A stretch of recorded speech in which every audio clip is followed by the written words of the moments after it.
Hey everybody, Dan here, bringing you a Battlefield 3 commentary. We're going to do my first impressions on this one. The game's been out now for everybody for a couple days, so I thought it's probably fitting here.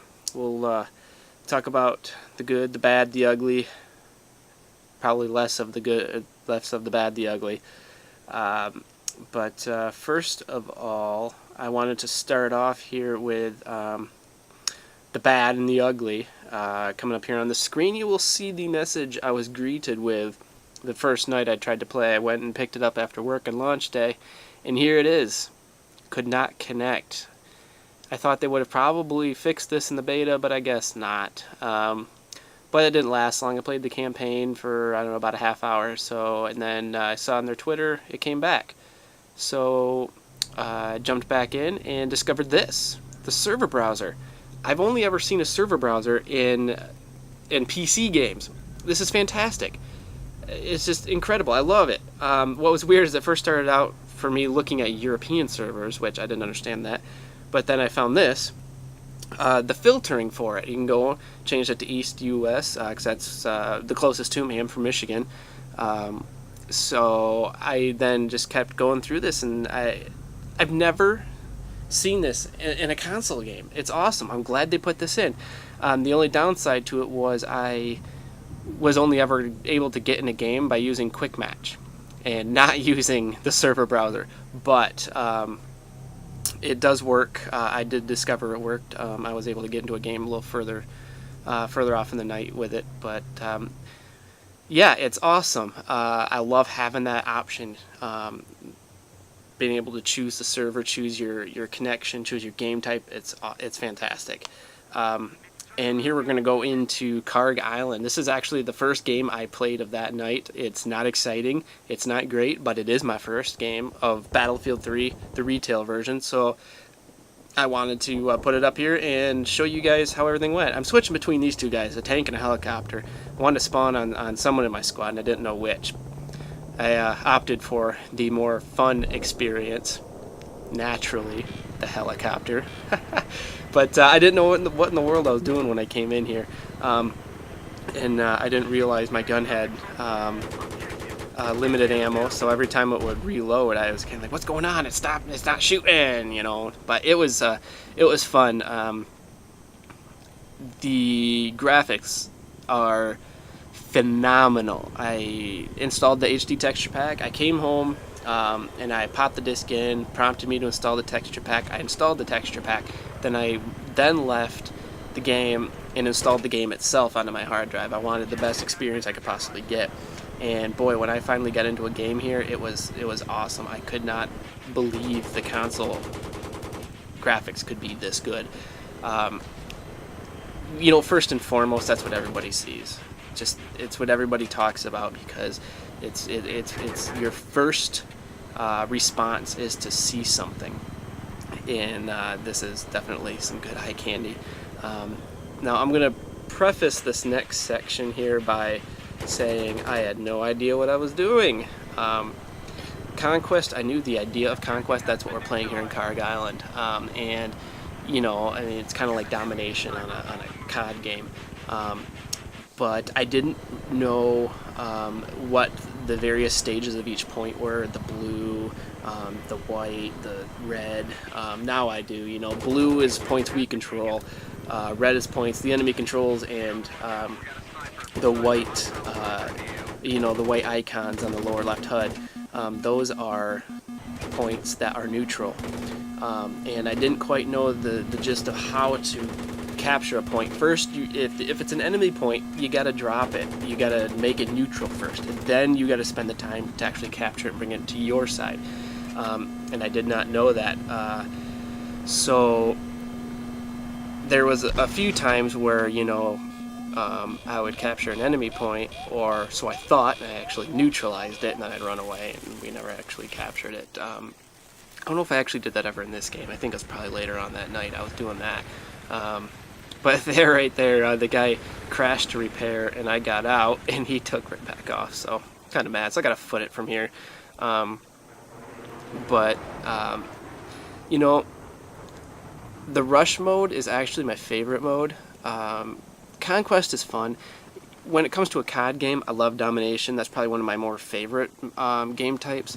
But that game type in here, Conquest, is not probably. I mean, I enjoy it. It's probably one of my second or third favorites. But Rush is my absolute favorite, where you're actually going to destroy the MCOM stations, and in some maps in several phases. I love that. I love the rush of it, trying to find various different ways to get in to the compound or to wherever the MCOM station's at, trying to make it alive. That's obviously the key, is making it alive.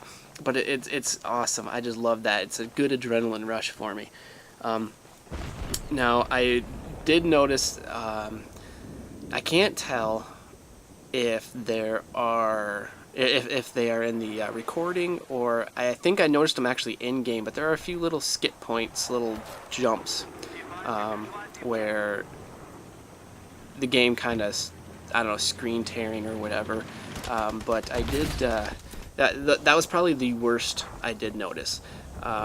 There was one time, I think in a kill cam, where I did notice a sniper was laying in a valley between two peaks, and he was clipping the environment a little bit.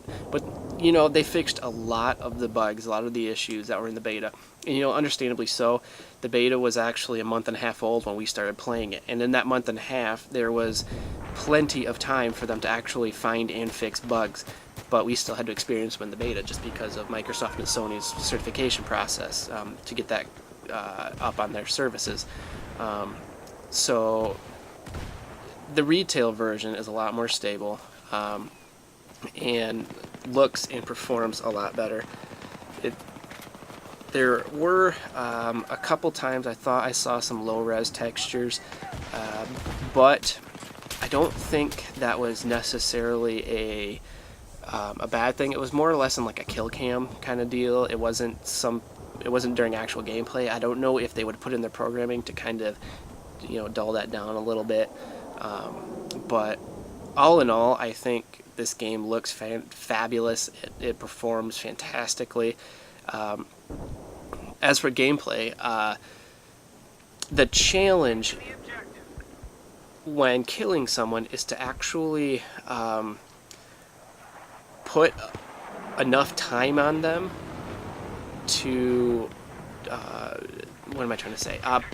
Hold on them long enough to where you can actually put enough bullets into them to kill them, because this isn't a 1-2 shot hit unless it happens to be headshots both times.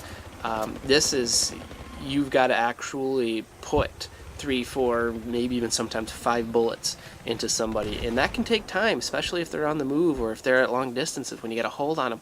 That is the challenge, because this game is so vast, these environments are so vast, that you can get enemies coming from any direction and you'll never even know they're there until they're on top of you.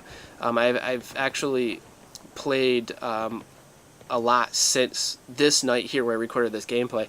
There was a few times where I got knifed from behind thinking I was perfectly safe, and it turns out you're not. You're never perfectly safe in this game. You've got to really, really keep your wits about you. And I think that lends to the credibility that they say it's all-out warfare. It's probably one of the more intense, one of the more realistic kind of warfares you'll be able to play in a video game. And see, right there even. Perfect example right there. I got shot from behind. I wasn't even paying attention, didn't even know someone could even come up behind me. But then again, it's my first night, my first time playing this game, or this map, I mean. So it was interesting. There is definitely a learning curve when you're getting in here. You can't just go running a gun in all gun-ho on like you can on COD. But I like that. That's actually my preferred method of playing. I don't, I'm getting old. I'm not old. I'm 28 years old, but I don't play enough to really keep up with everybody that has, those lightning fast reflexes because they've prestiged 15,000 times. I can't keep up with them. And so this game actually lends to that a little bit, where you can, in some scenarios, take your time. In other scenarios, it does get fast-paced, but it's a good mix. It is a really good mix. And I like that because it keeps you interested, but it doesn't keep you frantic on the edge of your seat the entire time. And when it does get frantic, it's only intense for, you know, potentially seconds, maybe sometimes minutes.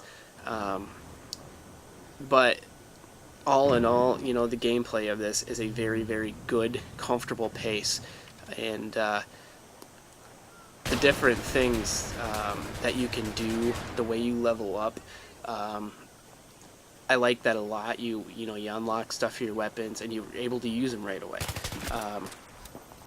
And you know, your different specializations, and you can use everything right away. You don't have to wait for the match to be over and whatnot.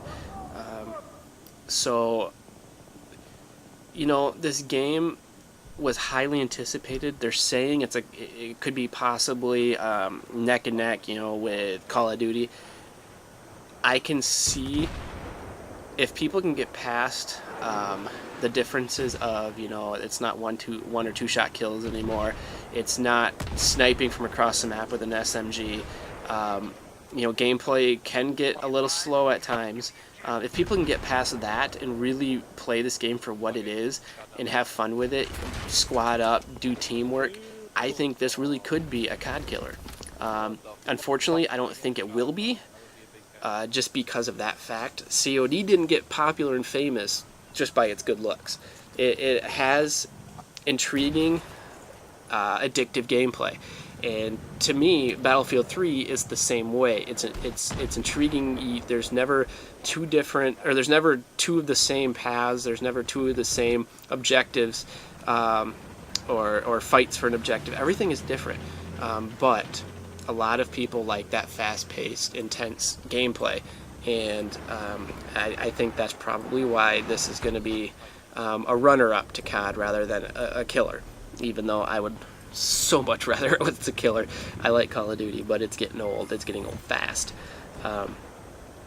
But touching a little bit on vehicular gameplay, other than the helicopter that I was in at the beginning of this match, I don't think I ever got into anything in here.